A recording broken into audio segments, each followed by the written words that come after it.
High, আগে দিয়ে আমরা শুরু করেছিলাম হাইব্রিডাইজেশন। তোমাদেরকে বারবার বলছি যে ফর্মুলা মুখস্থ থাকতে বুঝে পড়াশোনা করার চেষ্টা করো। তো আমরা বলেছিলাম হাইব্রিডাইজেশনটা আমরা ইজিলি বের করতে পারবো কিভাবে? আমরা যদি স্টেরিক নাম্বারটা বের করতে পারি কোনো মলিকুলের।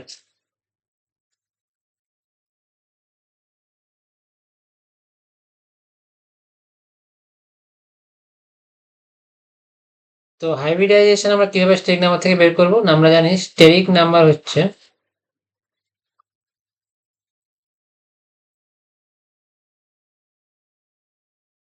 Sigma bond plus lone pair. এখন তুমি যদি একটা মলিকুলের লুইস স্ট্রাকচার বের করতে জানো, লুইস স্ট্রাকচার, তাহলে কিন্তু সেখান থেকে তুমি ইজিলি সিগমা বন্ড আর লোন পেয়ার পেয়ে যাবে। তো এগুলো হচ্ছে খুবই কানেক্টেড বিষয়, এবং লুইসটাকে তোমাকে জানতেই হবে, নাহলে তুমি কেমিস্ট্রি শিখোনি বলতে গেলে। একটা মলিকুলে যেমন CO2 মলিকুল, এই CO2 মলিকুলের লুইস স্ট্রাকচার, মানে তোমাকে বইয়ের খাতাতে CO2 মলিকুল দেওয়া থাকবে। এই লুইস স্ট্রাকচারটা তোমাকে জানতেই হবে যে কার্বনের ভ্যালেন্স ইলেকট্রন হচ্ছে 4, সে প্রতিটা অক্সিজেনের সাথে দুটো করে ইলেকট্রন শেয়ারিং এর মাধ্যমে কার্বন অক্সিজেন ডাবল বন্ড বানাবে। এটা হচ্ছে বেসিক আন্ডারস্ট্যান্ডিং কেমিস্ট্রি। তাহলে CO2 হবে, এটা হবে তার লুইস স্ট্রাকচার। বুঝতে পারলে? তো এখানে আমরা কি দেখতে পেলাম যে দুটো sigma bond, sigma number of sigma bond কত? 2। আর কার্বনের উপরে কোনো লোন পেয়ার আছে? কার্বনের কি কোনো লোন পেয়ার আছে? কোনো লোন পেয়ার নেই, 0। তো আমরা স্টেক নাম্বার কি করে বের করবো? Sigma bond plus lone pair, তাহলে 2 প্লাস 0 তাহলে 2। স্টেক নাম্বার 2 হলে হাইব্রিডেশন হয় sp, linear, 180 degree bond angle. তো আমরা এই সিম্পল ইলেকট্রিক্স এর মাধ্যমে, কিন্তু কোনো ফর্মুলা নেই, দেখো কোনো ফর্মুলা কিছু নেই, শুধু বেসিক আন্ডারস্ট্যান্ডিং। তুমি CO2 মলিকুল যদি লুইস স্ট্রাকচার ড্র করতে না জানো, তাহলে তুমি কেমিস্ট্রিতে 0, কিছু জানো না। আর এটাই শিখতে হবে। তাহলে চলো আমরা এই কতগুলো প্র্যাকটিস করব। তো প্রথমে স্টেরিক নাম্বার,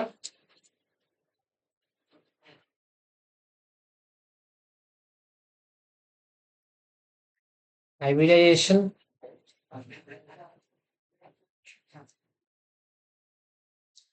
জিওমেট্রি। তো স্টেরিক নাম্বার উপর বেস করে যে হাইব্রিডেশন হবে সেটাই জিওমেট্রি রিপ্রেজেন্ট করবে। শেপ আলাদা জিনিস, সেটা আমরা পরে আসবো। বন্ড অ্যাঙ্গেল, তো আর বোঝার চেষ্টা করো।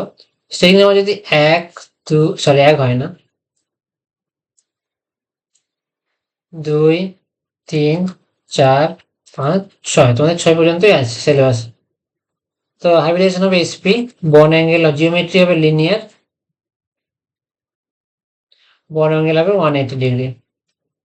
যেমন ধরো হচ্ছে CO2 মলিকুল, CO2 মলিকুলে যে bond angle, oxygen carbon oxygen bond angle হচ্ছে 180 ডিগ্রি, 180 ডিগ্রি বন্ড অ্যাঙ্গেল।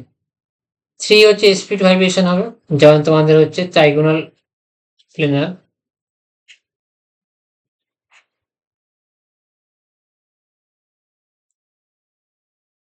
এখানে বন্ড অ্যাঙ্গেল হবে 120 ডিগ্রি, যেমন হচ্ছে BF3 মলিকুল।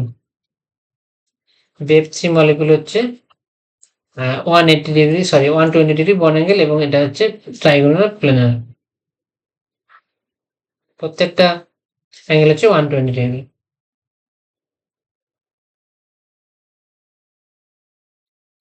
এরপরে 4 হচ্ছে sp3 হবে হাইব্রিডেশন, জিওমেট্রি হবে টেট্রাহেড্রাল,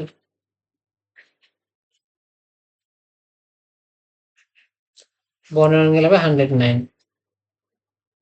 আমাদের মিথেন মলিকুল, অ্যামোনিয়া মলিকুলের সহ হচ্ছে sp3 হাইব্রিডাইজ, এদের বন্ড অ্যাঙ্গেল হচ্ছে 109। সবাই হচ্ছে sp3 হাইব্রিডাইজ। এবং অ্যামোনিয়া হচ্ছে লোন পেয়ার থাকছে। এর হাইব্রিডাইজেশন হচ্ছে sp3, বাট বন্ড অ্যাঙ্গেল কত সেটা আমরা পরে জানবো। হাইব্রিডাইজেশন হচ্ছে sp3 এবং টেট্রাহেড্রাল হচ্ছে জিওমেট্রি। শেপ এবং এর অ্যাকচুয়াল বন্ড অ্যাঙ্গেল সেটা আমরা পরে জানবো। 5 হলে হবে sp3d, ট্রাইগোনাল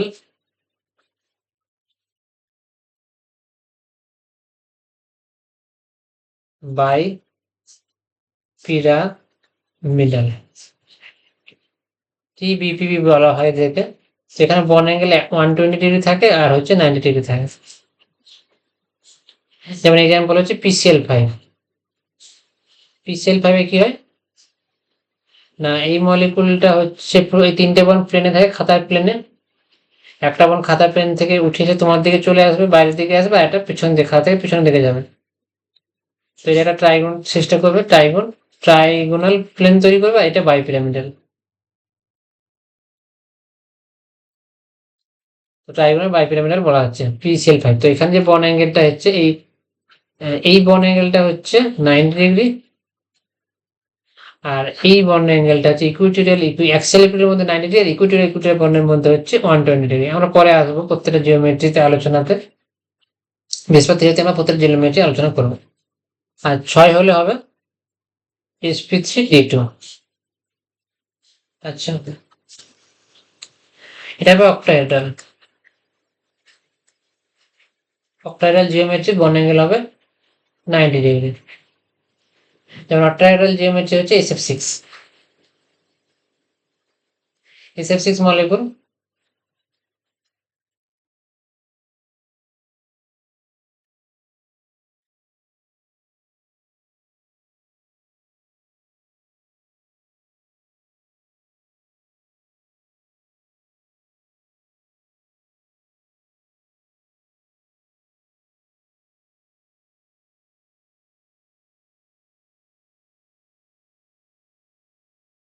হচ্ছে অক্টাহেড্রাল মলিকুল। এখানে বন অ্যাঙ্গেল, প্রত্যেকটা বন অ্যাঙ্গেল 90 ডিগ্রি, প্রত্যেকটা বন অ্যাঙ্গেল 90 ডিগ্রি অলমোস্ট। আই নাম এটা মনে আছে আমার, 90 ডিগ্রি প্রত্যেকটা অ্যাঙ্গেল হচ্ছে 190 ডিগ্রি। ঠিক আছে, আমরা তাহলে হাইব্রিডেশন শিখলাম কোন বেসিসে, স্ট্যাটিক নাম্বার। শুধু তোমাকে স্ট্যাটিক নাম্বারটা বের করতে হবে, sigma bond plus lone pair বের করে, তারপর বাকি সবই ইজি, বাকি সব ইজিলি ডান হয়ে যাবে। এবার চলো আমরা কতগুলো গুরুত্বপূর্ণ এক্সাম্পল, যে আমরা অর্গানিক মলিকুলের কি করে হাইব্রিডেশন বের করবো। যাকে বলে মিথাইল অ্যামিন, এটা CH3NH2, এটাকে বলে মিথাইল অ্যামিন। তোমাকে এই মলিকুলার স্ট্রাকচার এঁকে দিয়ে বলবে যে তুমি দুটো অ্যাটমের হাইব্রিডেশন বের করো। লোন পেয়ার দিয়ে দিয়েছে, নাও দেওয়া থাকতে পারতো লোন পেয়ার। তাহলে তুমি কার্বনের কি জানো, কার্বনের সেন্টার তুমি প্রথমে কি বের করতে হবে, সেন্ট্রাল অ্যাটম। প্রথমে তোমাকে বের করতে হবে সেন্ট্রাল অ্যাটম, সেন্ট্রাল অ্যাটমটা কে। তারপর বের করতে হবে নাম্বার অফ সিগমা বন্ড, তারপর বের করতে হবে নাম্বার অফ লোন পেয়ার, তারপর number of steric number sigma plus lone pair, এবং সেখান থেকে তোমরা হাইব্রিডাইজেশন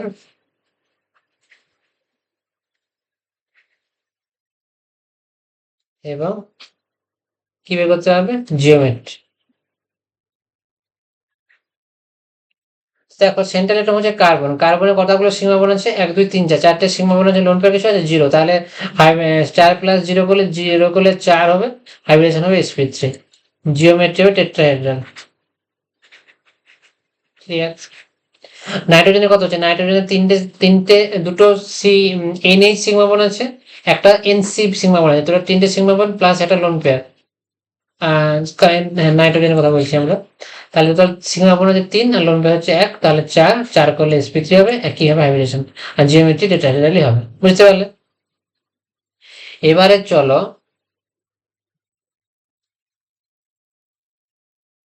অ্যামোনিয়া। তোমরা জানো অ্যামোনিয়া তো সিমিলার হবে, অ্যামোনিয়া স্ট্রাকচার লুইস স্ট্রাকচার বলতে গেলে। তাহলে 3টে সিগমা বন্ড প্লাস একটা lone pair, 4 sp3 hybridisation. Water H3O plus, water আমরা আগের দিন করে দিয়েছি, তো H3O প্লাস। দেখো H3O প্লাসে কি হচ্ছে ব্যাপারটা, এর লুইস স্ট্রাকচার তোমাকে ড্র করতে হবে। তো অক্সিজেন 3টে হাইড্রোজেনের সাথে 3টে সিগমা বন্ড বানাবে, 3টা ইলেকট্রন ইউজ করে নিয়েছে, বুঝলে। একটা ইলেকট্রন, অক্সিজেনের টোটাল কটা ইলেকট্রন থাকে, 6টা ইলেকট্রন। 3টে ইলেকট্রন ইউজ করে নিয়েছে 3টে হাইড্রোজেনের সাথে। তাহলে লোন পেয়ার কত আছে সেটা আমাকে বের করতে হবে।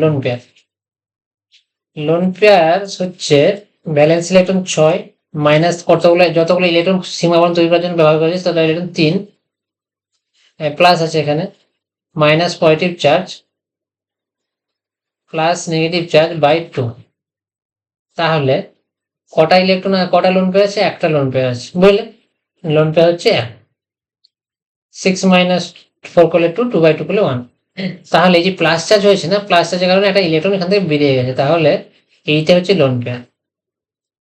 তাহলে কি দেখলাম, সিগমা বন্ড কটা এখানে, 3টে সিগমা বন্ড, সিগমা বন্ড হচ্ছে 3, তাহলে স্ট্রিং নাম্বার কত, 3 প্লাস একটা লোন পেয়ার 4, 4 হলো স্পেস, তাহলে এটা হবে space hybridisation. Tetrahedral geometry, geometry tetrahedral, tetrahedral, বারবার বলছি geometry tetrahedral. Hybridisation according to hybridisation অনুসারে যেটা জিওমেট্রি সেটাই, যেটা জিওমেট্রি সেটাই জিওমেট্রি, শেপ আলাদা সেটা আমরা পরে আসবে। এটা হচ্ছে জিওমেট্রি, তাহলে কি হবে টেট্রাহেড্রাল।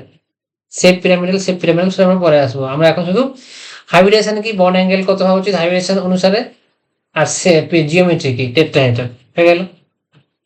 আগের দিন আমরা NH4 প্লাস ডিসকাস করেছি। NH4 প্লাস টেট্রাহেড্রাল মিলাবে তোমরা, কেন টেট্রাহেড্রাল, NH4 প্লাস টেট্রাহেড্রাল কেন সে তোমরা মেলাবে। আবারে দেখো, এই মলিকুলটার হাইব্রিডেশন বের করো। আমাদের ইনস্টাগ্রামে প্রচন্ড এক্সাম্পল করানো হয়েছে পুরো কেমিক্যাল বন্ডিং এর উপরে, শুরুর দিকে যে ফোর্সগুলো, সেখানে প্রচন্ড প্রশ্ন, প্রত্যেকটা প্রশ্ন প্রত্যেকটা টপিকের উপরে MCQ থেকে শুরু করে নিট GY সবকিছু কোশ্চেন আলোচনা করা হয়েছে, এবং প্রত্যেকটা টপিক সুন্দর সুন্দরভাবে টিক্সের মাধ্যমে সেভ করানো হয়েছে। তোমরা যদি কেউ ইনস্টাগ্রাম ফলো করো তাহলে অবশ্যই দেখতে পাবে। এই নাইট্রোজেন এবং এই কার্বন হাইব্রিডেশন বের করতে বলেছে। তাই কার্বনের সেন্ট্রাল এটা কতগুলো সিগমা বন্ড আছে, সিগমা বন্ড হচ্ছে একটা সিগমা বল, বাকি দুটো পাই বন্ড আছে। পাই বন্ড আমি কনসিডার করবো না, পাই বন্ড কাউন্ট করবো না, স্টেট নাম্বার ক্যালকুলেশনের সময় পাই বন্ড কাউন্ট করবো না। তাহলে দুটো একটা সিগমা বন্ড, এটা একটা সিগমা বন্ড, এটা একটা সিগমা বন্ড, দুটো সিগমা বন্ড প্লাস কোনো লোন পেয়ার আছে না, তাহলে এটা হবে 2, 2 মানে হবে sp হাইব্রিডেশন। আর নাইট্রোজেনে কি হচ্ছে, নাইট্রোজেনে দেখো একটা সিগমা বন্ড, দুটো পাই বন্ড আছে, পাই বন্ড আমি কনসিডার করবো না, তাহলে একটা সিগমা বন্ড প্লাস একটা লোন পেয়ার, তাহলে 2, 2 করলে হবে sp হাইব্রিডেশন। তো ক্লিয়ার, তো আমরা ক্লিয়ার হয়ে গেলাম কিভাবে হাইব্রিডেশন বের করতে হয়।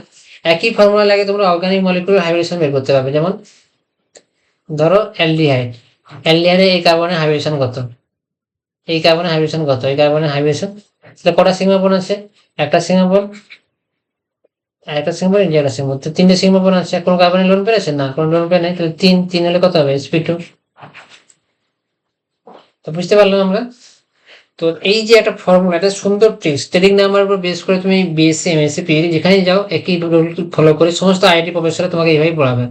তোমার চাপাকর্ষণের ফর্মুলা মুখস্থ করা বন্ধ করো, লার্নিং এ ফোকাস করো। লার্নিং, তুমি একটা মলিকুলার লুইস স্ট্রাকচার ড্র করতে জানো না, তাহলে তুমি কেমিস্ট্রি কি জানো, কিছুই জানো না। তাহলে কেমিস্ট্রি তোমার প্রথমে শেখো, প্রথমে কিভাবে লুইস স্ট্রাকচার বের করতে হয় সেটা তো শিখতেই হবে।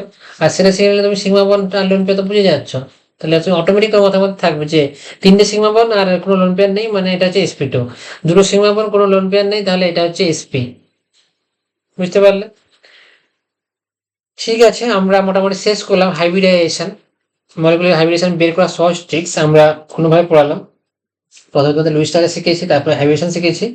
এবার পরের দিন আমরা ভেসপার পড়াবো, ভেসপারে গিয়ে তোমাকে দেখাবো এটা শেপ কিভাবে আর বর্ণ অ্যাঙ্গেল কিভাবে চেঞ্জ হয়। তো এগুলো হচ্ছে কমন জায়গা। তারপরে এমনি যাবো, সেখানে বর্ণনা শেখাবো। তো এগুলো কমন জায়গা, যেখানে কিন্তু প্রত্যেকটা পরীক্ষাতে জিট নিট WBD তোমরা জবাব দাও, যেখানেই দাও সব জায়গাতে প্রশ্ন আসবেই আসবে। 4 নাম্বার 8 থেকে 8 নাম্বার এই চ্যাপ্টার থেকে কেমিক্যাল বন্ডিং থেকে আসবে কোশ্চেন, একটা কেমিস্ট্রি একটা কোশ্চেন তো আসবেই। তোমাদের নিটে 4 মার্কসের থেকে WBG জিমেন যেখানেই যাও এখান থেকে প্রশ্ন আসবেই আসবে। তো আমি 10টার পর 10টা লেকচারে শেষ করবো, 10টার কাছের মধ্যেই তোমরা 8 নাম্বার পেয়ে যাবে। এবং জিতে একটা কোশ্চেন, জি অ্যাডভান্সে একটা কোশ্চেন, নিটে একটা কোশ্চেন, WBGতে একটা কোশ্চেন, 7-8টা কোশ্চেন তো পাবেই। তো প্রত্যেকটা লেকচার থেকে একটা করে কোশ্চেন পাবে। তো বুঝতেই পারছো তোমাদের যে স্ট্র্যাটেজিতে পড়ানো হচ্ছে, প্রত্যেকটা ক্লাস ইম্পর্টেন্ট, প্রত্যেকটা ক্লাসে যা পড়াবো সেখান থেকে একটা কোশ্চেন তুমি পাবেই পাবে তোমার কেরিয়ারে, মানে তুমি এই 12 পাস করার পরে যেখানে এক্সাম দাও, বোর্ডের এক্সাম তো আছেই। তো দেখা হচ্ছে আমাদের পরের ক্লাসে, বেসপার থিওরি।